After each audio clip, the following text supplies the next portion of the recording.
Saudara-saudara yang dikasihi oleh Yesus Kristus, firman Tuhan dalam ibadah keluarga pada hari ini terambil dari kitab Perjanjian Lama, yaitu dari kitab Amsal pasal 9 ayat 10 sampai dengan 18. Sebelum kita membaca dan merenungkan firman Tuhan, kita berdoa mohon bimbingan Roh Kudus. Kita berdoa. Ya Allah, Bapa yang bertakhta di dalam kerajaan surga, Bapa yang kami sapa dalam Putra-Mu yang tunggal Yesus Kristus. Pada malam hari ini kami umat-Mu kembali lagi beribadah dan melakukan ibadah keluarga secara daring di rumah kami masing-masing karena situasi dan kondisi pandemi COVID-19 yang tidak memungkinkan kami untuk melakukan ibadah secara tatap muka di sektor-sektor. Ya Tuhan, namun kami yakin dan percaya, meskipun kami beribadah di rumah kami masing-masing, Tuhan tetap hadir. Tuhan juga memberkati peribadahan kami. Ketika kami menyiapkan hati kami, ketika kami juga menyatukan iman dan juga jiwa kami untuk berjumpa dengan Tuhan, maka Tuhan hadir dan memberkati peribadahan kami yang kami lakukan di rumah kami masing-masing. Saat ini ya Tuhan, kami umat-Mu yang beribadah ini hendak membaca, mendengar, dan merenungkan firman Tuhan. Kami mohon pertolongan Tuhan, terangi hati dan pikiran kami dengan kuat kuasa Roh Kudus-Mu, agar firman yang akan kami baca, dengar, dan renungkan boleh kami mengerti, tertanam dalam hati kami, serta kami berlakukan dalam hidup dan kehidupan kami. Terlebih firman-Mu ini boleh menggenapi peribadahan kami di sepanjang hari ini. Bersabdalah ya Tuhan Yesus, karena kami umat-Mu di sini bersedia untuk mendengarnya. Amin. Amsal pasal 9 ayat 10 sampai dengan 18. Yang demikian bunyi firman Tuhan. Lembaga Alkitab Indonesia memberi judul Undangan Hikmat dan Undangan Kebodohan. Ayat 10. Permulaan hikmat adalah takut akan Tuhan, dan mengenal Yang Maha Kudus adalah pengertian. Karena oleh aku umurmu diperpanjang dan tahun-tahun hidupmu ditambah. Jikalau engkau bijak, kebijakanmu itu bagimu sendiri. Jikalau engkau mencemooh, engkau sendirilah orang yang akan menanggungnya. Perempuan bebal cerewet, sangat tidak berpengalaman ia, dan tidak tahu malu. Ia duduk di depan pintu rumahnya, di atas kursi di tempat-tempat yang tinggi di kota. Dan orang-orang yang berlalu di jalan yang lurus jalannya diundangnya dengan kata-kata, siapa yang tak berpengalaman, singgahlah kemari. Dan kepada orang yang tidak berakal budi, katanya, air curian manis dan roti yang dimakan dengan sembunyi-sembunyi lezat rasanya. Tetapi orang itu tidak tahu bahwa di sana ada arwah-arwah dan bahwa orang-orang yang diundangnya ada di dalam dunia orang mati. Demikian firman Tuhan. Yang berbahagia adalah mereka yang mendengar, memelihara, serta melaksanakan dalam kehidupannya sehari-hari. Terpujilah Kristus. Saudara-saudara yang dikasihi oleh Yesus Kristus, GPIB ternyata dalam beberapa hari ini, bahkan minggu ini, memberitakan firman Tuhan dari kitab Amsal. Kayaknya mungkin udah 2 minggu ini pembacaan firman Tuhan ini dari kitab Amsal, saudara-saudara. Dan kita semua, mungkin sebagian besar di antara saudara-saudara sudah tahu bahwa kitab Amsal itu ditulis oleh seorang raja yang terkenal dengan hikmatnya, yaitu Raja Salomo. Ibu bapak tentu masih ingat bagaimana Salomo mendapatkan hikmat yang dari Tuhan dalam satu peristiwa mimpi, saudara. Ketika Tuhan menawarkan kepada Salomo untuk minta apa saja, maka Tuhan akan memberikannya, saudara-saudara. Ternyata Salomo tidak meminta kekayaan, dia tidak meminta umur panjang, dia tidak meminta dunia dan isinya ini, tetapi Salomo hanya meminta supaya diberikan pengertian untuk dapat membedakan mana yang baik, mana yang benar, dan itu yang disebut dengan hikmat. Dan ternyata saudara, Tuhan memberikan itu kepada Salomo. Dan ketika Salomo mendapatkan hikmat dari Tuhan Allah, apa yang tidak dimintanya, saudara-saudara, Tuhan berikan. Dia tidak meminta kekayaan, tetapi Tuhan memberikan kekayaan. Dia tidak meminta kesuksesan. Salomo dikenal sebagai raja yang bisa mengangkat harkat dan martabat bangsa Israel menjadi satu bangsa yang disegani oleh bangsa-bangsa lain di sekitar kerajaan Israel. Salomo tidak meminta umur panjang, tetapi Tuhan memberikan umur yang panjang kepada Salomo. Saudara, apa yang dialami Salomo ketika ia mendapatkan hikmat Allah, itulah yang menjadi latar belakang dari hasil tulisan kitab Amsal ini secara keseluruhan. Kalau ibu bapak melihat kitab Amsal secara keseluruhan, maka kita akan bisa melihat bagaimana Salomo mau mengatakan kepada kita tentang pentingnya hikmat Tuhan untuk kita.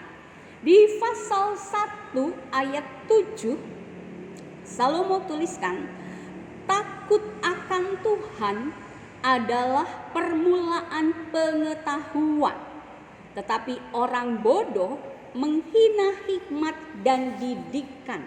Saudara-saudara, ternyata Salomo mau katakan bahwa yang menjadi sumber kepandaian, menjadi sumber intelektual seorang manusia itu adalah bukan gelar yang banyak yang dimiliki oleh seseorang, bukan IQ yang tinggi yang dimiliki oleh manusia yang menjadi sumber dari pengetahuan, tetapi ketika manusia itu memiliki rasa takut akan Tuhan, itulah yang menjadi awal dari sumber pengetahuan dan menjadikan manusia yang memiliki takut akan Tuhan itu menjadi manusia yang berhikmat, yang bisa membedakan mana yang baik, mana yang benar, mana yang tidak disukai Tuhan, dan mana yang harus kita lakukan seturut dengan kehendak Tuhan.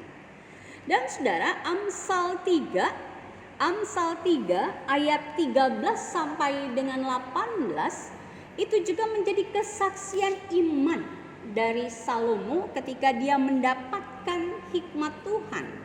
Saya membacakan untuk ibu bapak sekalian di Amsal 3 ayat 13. Berbahagialah orang yang mendapat hikmat, orang yang memperoleh kepandaian, karena keuntungannya melebihi keuntungan perak dan hasilnya melebihi emas. Ia lebih berharga daripada permata. Apapun yang kau inginkan tidak dapat menyamainya. Umur panjang ada di tangan kanannya, di tangan kirinya kekayaan dan kehormatan. Saudara, ini yang tadi saya katakan tadi, bahwa ketika Tuhan menawarkan kepada Salomo untuk meminta apa saja, maka Tuhan akan mengabulkannya. Tetapi Salomo hanya meminta hikmat dari Tuhan. Dan ketika Tuhan memberikan hikmat itu kepada Salomo, apa yang tidak dimintanya dari Tuhan, Tuhan memberikannya. Ini yang menjadi latar belakang tadi Amsal pasal 3. Bahwa di tangan kanannya, dikatakan tadi saudara, bahwa di tangan kanannya ada umur panjang dan di tangan kirinya ada kekayaan dan kehormatan. Itu yang didapati oleh Salomo.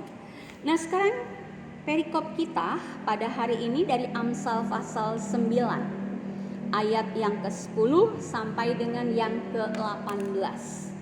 Kalau lembaga Alkitab, tadi saya katakan lembaga Alkitab memberi judul Undangan Hikmat dan Undangan Kebodohan. Ibu bapak dan saudara-saudara yang dikasih oleh Yesus Kristus, ibu bapak tidak akan pernah menemukan kata atau kalimat dalam perikop kita ini dari pasal 9 ayat 1 sampai 18 tidak akan menemukan kata atau kalimat undangan hikmat dan atau undangan kebodohan. Tetapi secara keseluruhannya mau disimpulkan pasal 9 ini ayat 1 sampai 18 bahwa Salomo mau mengajarkan kepada kita yang membaca firman Tuhan ini bahwa dalam kehidupan kita di tengah-tengah dunia ini, saudara, ada dua tawaran. Ada dua tawaran yang sering kali ditawarkan kepada kita oleh dunia ini. Saudara, dua tawaran itu yang harus kita pilih, yaitu tawaran hikmat, yaitu tawaran kebaikan, tawaran yang berasal dari Tuhan, dan lawan daripada tawaran hikmat itu adalah tawaran kebodohan. Tawaran kebodohan itu adalah semacam godaan dari dunia ini yang mau menawarkan hal-hal apa saja yang hanya akan membawa kita terjerumus dalam lembah dosa kita, saudara. Itu tawaran kebodohan. Dan di pasal 9 1 sampai 18 memang mau memperbandingkan ini. Nah, di ayat 10 saudara, Salomo Amsal kita menuliskan bahwa permulaan hikmat adalah takut akan Tuhan dan mengenal yang Maha Kudus adalah pengertian.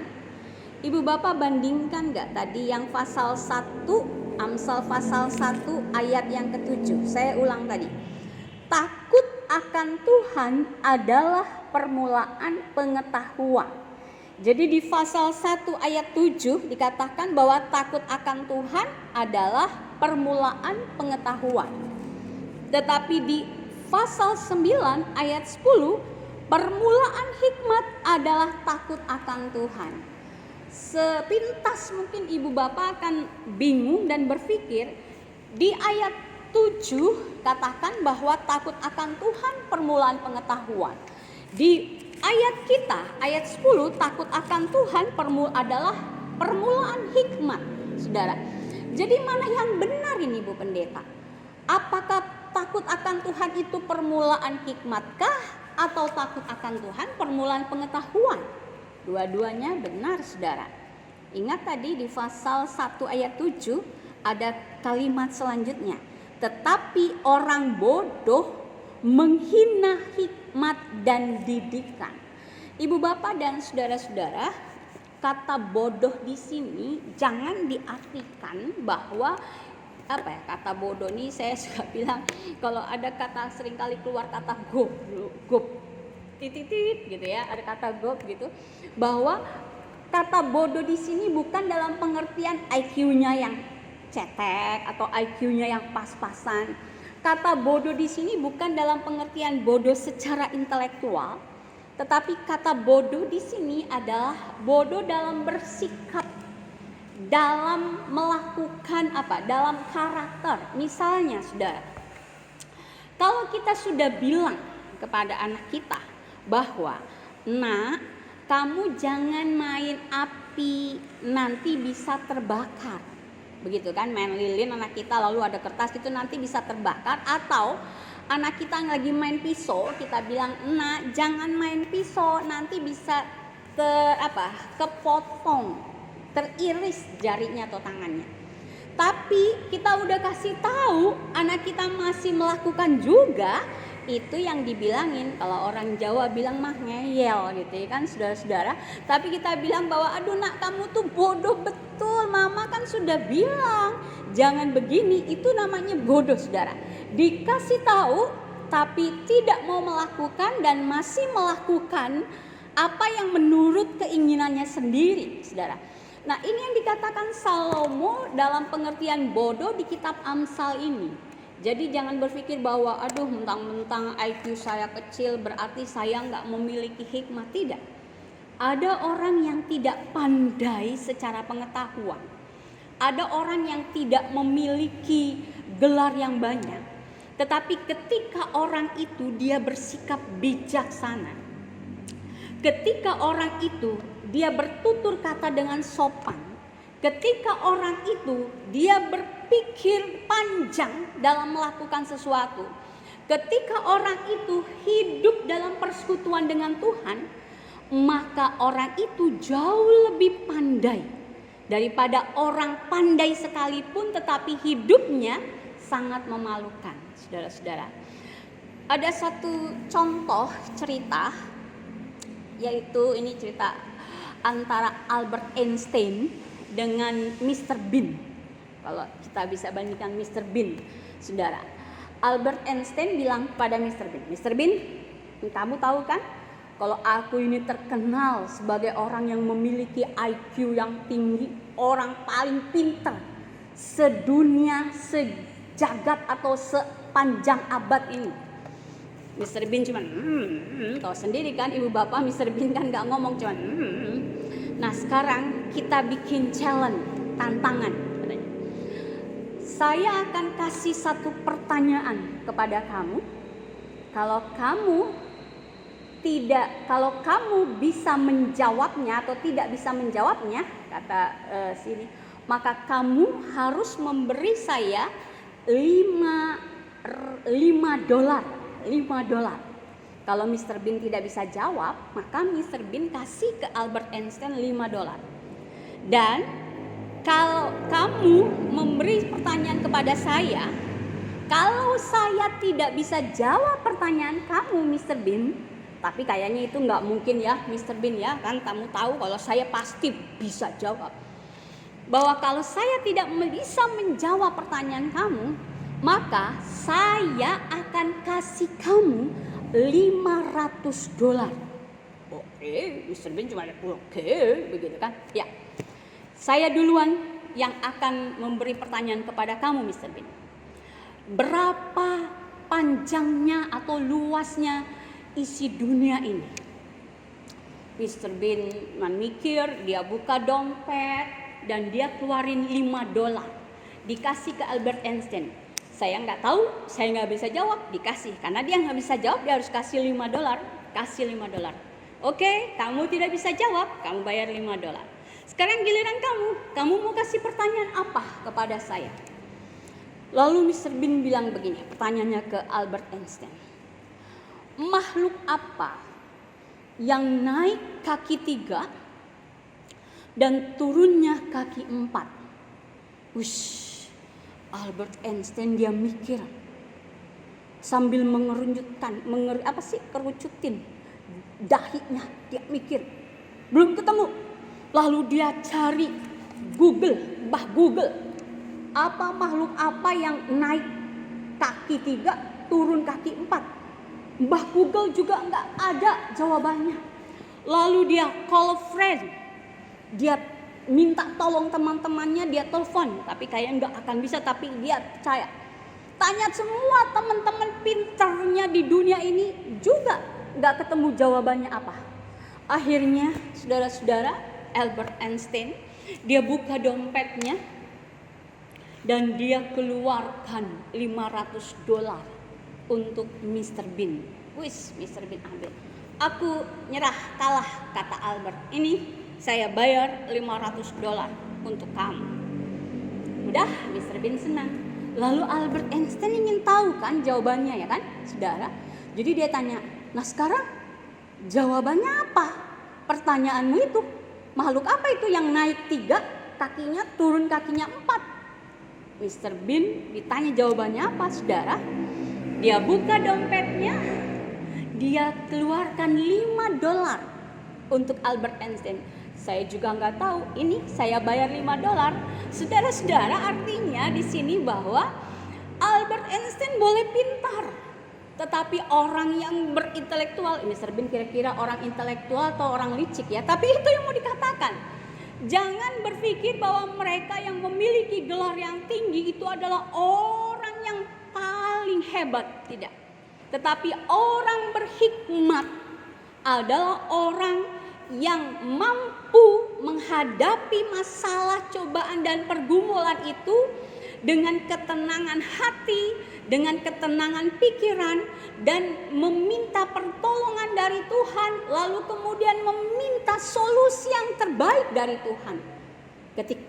Ketika menghadapi masalah-masalah seberat apapun, saudara, masalah yang berat atau pergumulan yang berat, Bapak Ibu, tidak akan dapat diselesaikan oleh orang pintar sekalipun, saudara. Salah satu contoh misalnya, contohnya adalah pandemi COVID-19 ini kan, saudara. Bahwa yang menghadapi pandemi COVID ini bukan cuma di Indonesia atau di Amerika. Kemarin saya baca di Israel, dikatakan di Israel itu pun juga warganya protes karena ada sekitar 1000-an orang mati karena COVID dan mereka memprotes pemerintah Israel. Dikatakan bahwa karena mentang-mentang situasi agak menurun begitu, katanya orang-orang yang berdemo ini, mereka demo taruh kursi-kursi kosong di lapangan, ada 1000 dengan cuman bunga-bunganya begitu, menunjukkan bahwa inilah keadaan kita begitu kan, saudara. Bahwa dikatakan bahwa mereka protes. Lalu saya ngomong sama suami di rumah, selama ini kita mengenal orang Israel atau orang Yahudi itu orang pintar, ya kan? Orang pintar. Sakit penyakit apapun orang Israel pasti bisa menemukan obatnya. Mereka bisa pintar secara ekonomi. Orang terkaya di dunia ini, saudara, adalah orang-orang Yahudi. Misalnya kan, saudara, orang-orang yang pintar sekalipun orang Yahudi. Tetapi ternyata orang-orang pintar di sana pun belum bisa menemukan kan vaksin dari virus corona ini, saudara-saudara. Ini yang dikatakan bahwa sepintar-pintarnya orang manusia, ketika dia menghadapi masalah apapun, saudara, dan ketika dia merasa tidak mampu mengatasi atau mencari jalan keluar, maka dibutuhkan hikmat Tuhan. Hanya Tuhanlah yang akan bisa menyelesaikan masalah itu dalam kehidupan kita. Jadi tidak perlu kita cari orang pintar untuk mengatasi masalah kita. Tidak perlu cari mbah-mbah apapun untuk bisa menolong pergumulan kita. Ketika kita punya masalah yang besar, lalu kita merasa tidak ada satu orang pun yang bisa menyelesaikan masalah saya, lalu kemudian ada tawaran kebodohan. Ada tawaran kebodohan, yaitu dari orang-orang yang tidak percaya kepada kuasa Tuhan, kepada kita. Pergi aja Bu ke orang pintar di sana. Pergi aja Bu ke gunung sana. Pergi aja Bu ke dukun ini atau ke paranormal. Mereka pasti bisa cari jalan keluar. Oh, saudara. Tawaran yang menurut kita tawaran yang boleh juga nih untuk kita ikutin. Lalu kemudian meskipun ada sedikit konsul-konsul sedikit sama pendeta atau sama penatua atau pendeta, Bu pendeta, saya bingung ini bahwa rumah saya, keluarga saya ribut-ribut terus. Atau misalnya pergumulan anggota keluarga saya ini sakit, udah berobat kemanapun juga, tapi nggak sembuh-sembuh, padahal sudah ke dokter ini, dokter ke ini, juga tidak sembuh-sembuh. Padahal kita udah doain, tetangga saya ini Bu Pendeta, dia bilang ada di sana, cuman dilihat doang, bacain apa saudara, dibacain. Nanti akan tahu siapa yang menjadi penyebab dari masalah ini. Saudara-saudara, itu menjadi tawaran kebodohan. Dan kalau kita ikut dengan tawaran kebodohan ini, maka kita pun juga ikut masuk bodoh seperti orang-orang itu. Itu yang dikatakan di Amsal itu orang bodoh tadi. Tetapi kalau kita memiliki hikmat Tuhan, saudara, ketika ada banyak tawaran-tawaran kebodohan yang menawarkan kepada kita, yang menurut kita manusia itu menggiurkan, ya kan? Tawaran supaya kita bisa cepat kaya, tawaran supaya kita bisa cepat sembuh, tawaran supaya kita bisa mendapatkan posisi jabatan yang menggiurkan. Lalu menurut kita bahwa ini tawaran yang menjanjikan masa depan. Lalu kemudian kita ikut terhadap tawaran ini, maka kita akan jatuh dalam lubang kebinasaan. Ini yang dikatakan saudara dalam pembacaan kita di ayatnya yang ke-10. Dalam ayatnya yang ke-18.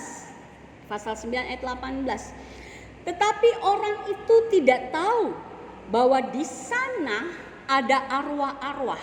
Tadi ayatnya yang ke-13 sampai dengan 17 mau menceritakan tentang kebodohan itu, bahwa sama, kata Amsal, kebodohan itu sama seperti perempuan bebal cerewet. Saudara, tadi waktu saya baca-baca ayat ini, kata perempuan bebal cerewet, jangan dibalik perempuan cerewet bebal, ya kan? Bahwa tidak semua perempuan cerewet itu bebal, tetapi perempuan bebal pasti cerewet, saudara. Perempuan bebal pasti cerewet dalam tanda kutip, ya saudara-saudara. Dikatakan dari ayat 13 sampai 17 bahwa orang yang hidup dalam kebodohan, dia akan menjadi penggoda, dikatakan, dan dia akan berdiri di atas rumah, lalu duduk di atas kursi di tempat-tempat yang tinggi di kota, artinya di tempat yang tinggi. Kemudian dia mulai menggoda orang-orang yang lewat. Siapa yang tak berpengalaman, singgahlah kemari. Dan kepada orang yang tidak berakal budi, katanya, air curian manis dan roti yang dimakan dengan sembunyi-sembunyi lezat rasanya. Itu tawaran kebodohan, saudara. Itu tawaran yang diajukan atau yang ditawarkan kepada saudara-saudara ketika saudara merasa saudara ingin cepat kaya tanpa harus kerja keras. Tawaran yang disampaikan kepada saudara ketika saudara ingin cepat sembuh tanpa harus berdoa kepada Tuhan dan juga berobat ke dokter. Tawaran kebodohan yang ditawarkan kepada saudara ketika saudara merasa begitu banyak persoalan dalam kehidupan keluarga saudara, entah itu suami istri atau kita dengan anak kita, lalu kemudian ada tawaran bahwa yang bisa menyelesaikan itu pergi ke orang pintar. Saudara-saudara, tahukah saudara, di ayat 18 dikatakan bahwa kacamata nih. Di ayat 18 dikatakan bahwa tetapi orang itu tidak tahu bahwa di sana ada arwah-arwah dan bahwa orang-orang yang diundangnya ada di dalam dunia orang mati. Ketika saudara mengikuti tawaran kebodohan tadi, ketika saudara mengikuti tawaran kebinasaan tadi, saudara, maka saudara sedang berjalan menuju lubang kebinasaan. Yang padahal menurut saudara, ketika saudara mengikuti tawaran itu, saudara sedang menuju kesuksesan secara dunia. Saudara sedang menuju ke kebebasan dari sakit penyakit dengan cara-cara kebodohan tadi. Tetapi sebaliknya firman Tuhan katakan, ketika saudara mengikuti menerima tawaran itu, saudara sedang menuju kehancuran dalam kehidupan ini. Oleh karena itu saudara-saudara, agar kita mampu menghadapi tawaran-tawaran dunia, tawaran-tawaran kebodohan yang hanya akan membuat kita masuk dalam jurang kebinasaan, Salomo mau mengingatkan kita kembali bahwa takut akan Tuhanlah yang menjadi dasar dari hikmat Tuhan yang ada pada kita. Ketika kita memiliki rasa takut akan Tuhan, memiliki rasa penghormatan yang tinggi kepada Allah, ketika kita dalam sikap kita mengagungkan dan membesarkan Tuhan dalam kehidupan beriman kita, itu yang disebut dengan takut akan Tuhan, maka hikmat Tuhan yang ada pada kita lah saudara, yang akan senantiasa mengingatkan kita ketika datangnya tawaran godaan-godaan dari dunia ini, datangnya tawaran kebodohan ini yang akan membuat kita jauh dari hadirat Tuhan, maka hikmat Tuhan itu yang akan mengingatkan kita untuk kita berhenti dan menyikapi tawaran ini dan menilai tawaran ini dengan hikmat Tuhan, saudara. Lalu kemudian kita berdoa, meminta petunjuk dari Tuhan. Apakah tawaran-tawaran ini sesuai dengan kehendak Tuhan? Atau apakah tawaran-tawaran ini hanya membuat saya jatuh dalam lubang kebinasaan? Dalam persekutuan kita dengan Tuhan, Tuhan akan memberikan jawaban kepada saudara dan saya. Ketika kita meminta petunjuk dari Tuhan lewat hikmat Tuhan yang ada pada kita. Ketika kita melihat bahwa tawaran yang disampaikan oleh dunia ini adalah tawaran yang tidak dikehendaki Allah. Bagaimana mungkin saya bisa kaya tanpa saya harus bekerja keras hanya dengan memberikan sesajen-sesajen misalnya. Bagaimana mungkin saya bisa sembuh kalau saya tidak berobat ke dokter hanya dengan memberikan barangkali percaya kepada orang-orang pintar. Bagaimana mungkin kehidupan keluarga saya ini bisa dilihat orang karena merasa keluarga saya penuh dengan cobaan, hanya karena orang itu bisa melihat keadaan keluarga kita. Hanya hikmat Tuhanlah saudara yang membuat kita duduk lalu kemudian melipatkan tangan kita dan kita menengadah kepada Tuhan, mencari jawaban Tuhan. Bagaimana saya harus menghadapi masalah ini? Bagaimana saya harus menyikapi persoalan-persoalan yang begitu banyak yang menerpa kehidupan keluarga ini?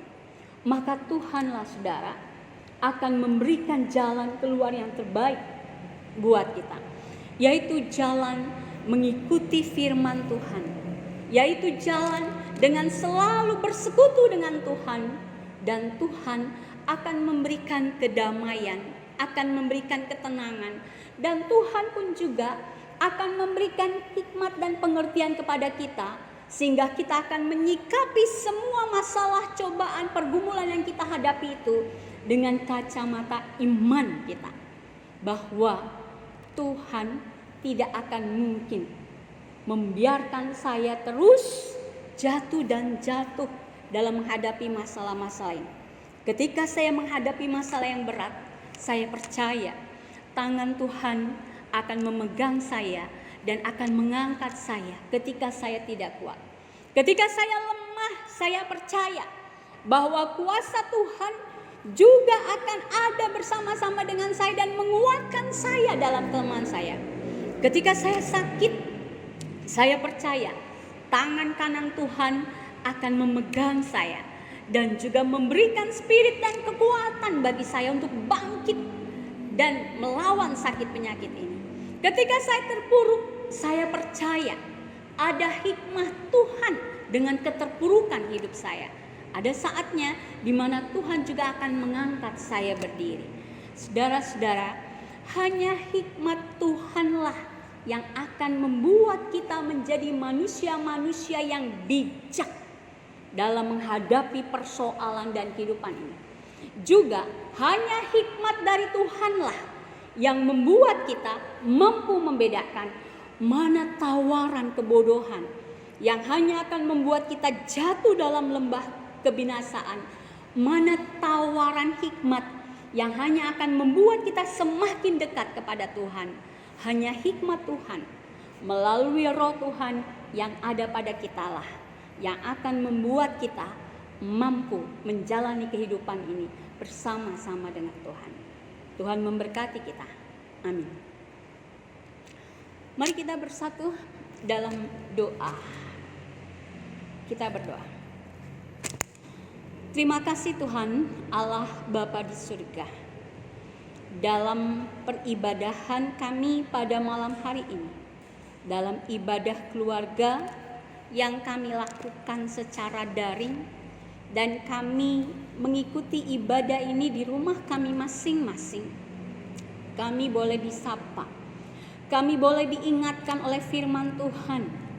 Amsal Salomo sebagai seorang raja yang berhikmat mau mengingatkan kami dan mau menasihatkan kami agar kami boleh menjadi manusia-manusia yang berhikmat dan memiliki hikmat yang berasal daripada Tuhan, sehingga kami mampu menyikapi tawaran-tawaran kebodohan yang hanya akan membuat kami terjerumus dalam lembah kebinasaan. Sebagai manusia yang berhikmat dari Tuhan, kami akan menolak segala godaan-godaan yang berasal dari dunia ini, yang berusaha untuk menjauhkan kami dari hadirat Tuhan. Hikmat Tuhan yang ada pada kamilah yang akan membuat kami selalu mengikuti tawaran hikmat yang berasal daripada Tuhan, untuk selalu dekat kepada Tuhan, untuk kami selalu mencari Tuhan, untuk kami selalu bersekutu dengan Tuhan, sehingga hikmat Tuhan jugalah yang akan membuat kami anak-anak Tuhan menjadi manusia-manusia yang bijak, manusia-manusia yang selalu berpikir positif, manusia-manusia yang juga menunjukkan kasih Tuhan dalam kehidupan kami dengan sesama kami. Terima kasih ya Bapa untuk firman-Mu ini. Kami percaya melalui pertolongan Roh Kudus-Mu yang ada pada kamilah, kami dimampukan untuk dapat memberlakukan firman-Mu ini dalam seluruh kehidupan kami. Agar melalui sikap hidup kami, tutur kata kami, pikiran kami, nama Tuhan dipuji, dimuliakan, dan ditinggikan oleh karenanya. Ya Bapa di surga, kami berdoa untuk umat-Mu yang beribadah, meskipun kami melakukan peribadahan secara daring saat ini, karena situasi dan kondisi pandemi COVID-19 yang masih tidak memungkinkan kami untuk melakukan ibadah-ibadah secara tatap muka, baik ibadah sektoral maupun juga ibadah di gereja-Mu. Namun kami percaya ya Tuhan, meskipun kami melakukan ibadah di rumah kami masing-masing, Tuhan tetap hadir dan Tuhan memberkati peribadahan kami. Berkati tiap-tiap keluarga yang beribadah pada malam hari ini. Berkati juga tiap-tiap keluarga dan saudara-saudara kami yang belum sempat beribadah karena satu dan lain hal. Kiranya Tuhan memberkati mereka dan memampukan mereka untuk mereka juga mencari Tuhan, untuk mereka hidup dalam takut akan Tuhan, sehingga hikmat Tuhanlah yang akan menguasai hati dan hidup serta kehidupan mereka. Ketika kami memiliki rasa takut akan Tuhan, maka Tuhan pun akan memberkati hidup dan kehidupan keluarga kami masing-masing. Berkatilah ya Tuhan keluarga kami masing-masing.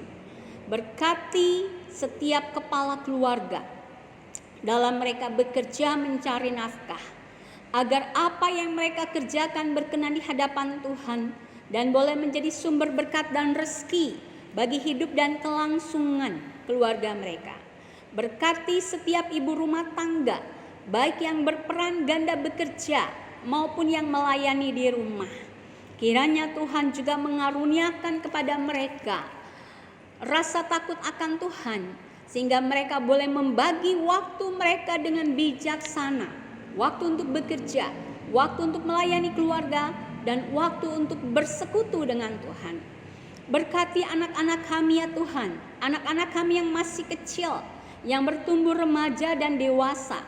Berkati pertumbuhan dan kesehatan anak-anak kami, agar mereka boleh terus bertumbuh menjadi anak-anak yang sehat, anak-anak yang takut akan Tuhan, anak-anak yang selalu mengandalkan Tuhan, agar anak-anak kami pun boleh menjadi anak-anak yang sukses, anak-anak yang berhasil, anak-anak yang berguna bagi keluarga, gereja, nusa, dan bangsa.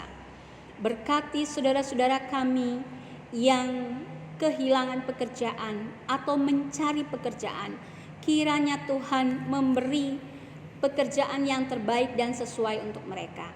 Berkati saudara-saudara kami yang mendambakan pasangan hidup. Kiranya Tuhan juga yang memilihkan pasangan hidup yang sepadan, seiman untuk mereka. Berkati keluarga-keluarga yang juga mendambakan hadirnya keturunan dalam kehidupan keluarga mereka. Kiranya Tuhan juga mau menjawab apa yang menjadi kerinduan mereka, hadirnya anak dalam perkawinan mereka. Ya Bapa di surga, kami berdoa untuk gereja kami, GPIB Zebaot Bogor, yang saat ini juga masih belum melakukan ibadah secara tatap muka di gereja maupun di sektor. Karena situasi pandemi COVID-19 di kota Bogor masih dalam zona merah ya Tuhan.